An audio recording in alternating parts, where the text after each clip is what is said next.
আশা করি সবাই ভালো আছেন। সবাইকে প্রথমে জানাই সালাম। আশা করি আজকের ভিডিওটি সবার কাছে ভালো লাগবে। হতে পারে যে আমি যেখানে বসবাস করি সেই স্থান ছাড়া পৃথিবীর অন্য সকল স্থানে মানুষ অনেক ভালো আছে। আপনার হয়তোবা মনে হতে পারে যে আমি যে দেশে থাকি সেই দেশ ব্যতীত অন্য সকল দেশের মানুষ ভালো আছে, সুখে আছে, শান্তিতে আছে, সুন্দরভাবে জীবন কাটাচ্ছে। কিন্তু প্রকৃত অর্থে বাস্তবতা এমনটা নয়। এ পৃথিবীতে এমন কোনো দেশ নেই যে দেশের মানুষ চিন্তাহীন, সমস্যাহীন, উদ্বিগ্নতা ছাড়া জীবন যাপন করছে। যদি আপনি একটু খেয়াল করেন, যদি একটু নোটিশ করেন, তাহলে দেখবেন পৃথিবীর সব থেকে উন্নত দেশগুলোই সব থেকে ভয়ঙ্কর চ্যালেঞ্জগুলির মুখোমুখি হয়ে থাকে। এখন প্রশ্ন হচ্ছে, আমাদের এত কিসের ভীতি, কিসের এত উদ্বিগ্নতা? যদি কোনো ম্যাচিওর, যদি কোনো প্রাপ্তবয়স্ক মানুষকে জিজ্ঞাসা করা হয়, ব্যক্তিকে জিজ্ঞাসা করা হয় যে আপনি কি নিয়ে এত চিন্তিত থাকেন, কি নিয়ে এত উদ্বিগ্ন থাকেন, দেখা যাবে সেই ব্যক্তি একটা বিশাল লিস্ট তৈরি করে ফেলেছে নিজের উদ্বিগ্নতা, দুশ্চিন্তা, মন খারাপ, টেনশন, দুঃখ, হতাশা নিয়ে। দেখা যাচ্ছে এই সকল কারণগুলো শেষ হয়েও শেষ হতে চাইছে না। এরপর সেই ব্যক্তিটিকেই যদি আবার প্রশ্ন করা হয় যে আপনি কতদিন যাবৎ এই ধরনের চিন্তা, এই ধরনের উদ্বিগ্নতা নিয়ে ভুগছেন, আমি নিশ্চিত ব্যক্তিটি হয়তো বা বলবেন যে এই তো 20 থেকে 30 বছর হলো। আচ্ছা, যদি প্রশ্নটা আপনাকে করি, যদি আপনাকে জিজ্ঞাসা করি যে আপনি কতদিন যাবৎ এই ধরনের সমস্যায় ভুগছেন, কতদিন যাবৎ দুশ্চিন্তা, মন খারাপ, উদ্বিগ্নতা, এই ধরনের সমস্যা নিয়ে ভুগছেন, তাহলে আপনার উত্তর কি হবে? হয়তোবা আপনি একটা দীর্ঘ সময়ের কথা উল্লেখ করবেন।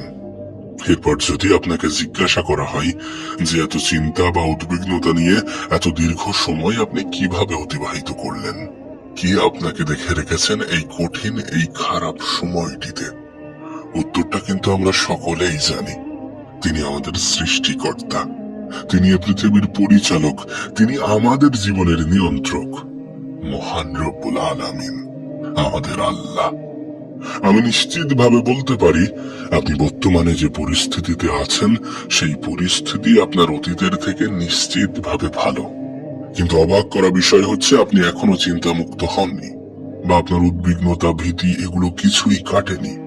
তবে একবার ভেবে দেখুন, যখন আপনার কিছুই ছিল না তখনও আপনি উদ্বিগ্ন ছিলেন, তখনও আপনি মন খারাপ করতেন।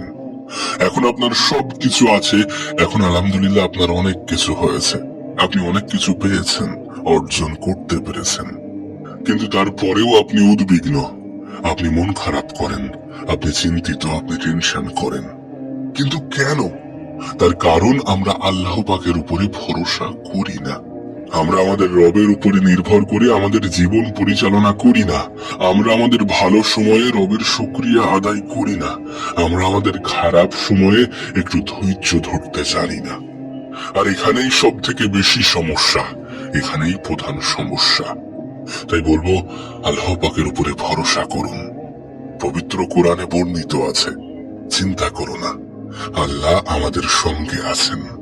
এছাড়াও মহান রব্বুল আলামিন বলেন যে তোমরা ভয় করো না, আমি তো তোমাদের সাথেই আছি, আমি সবকিছু শুনি ও লক্ষ্য করি।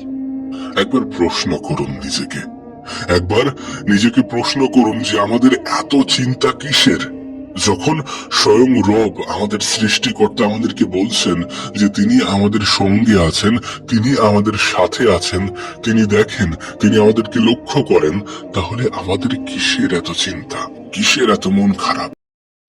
আশা করি ভিডিওটি আপনাদের কাছে ভালো লেগেছে। আমাদের মা ছেলের জন্য দোয়া করবেন এবং সবাই ভালো থাকবেন।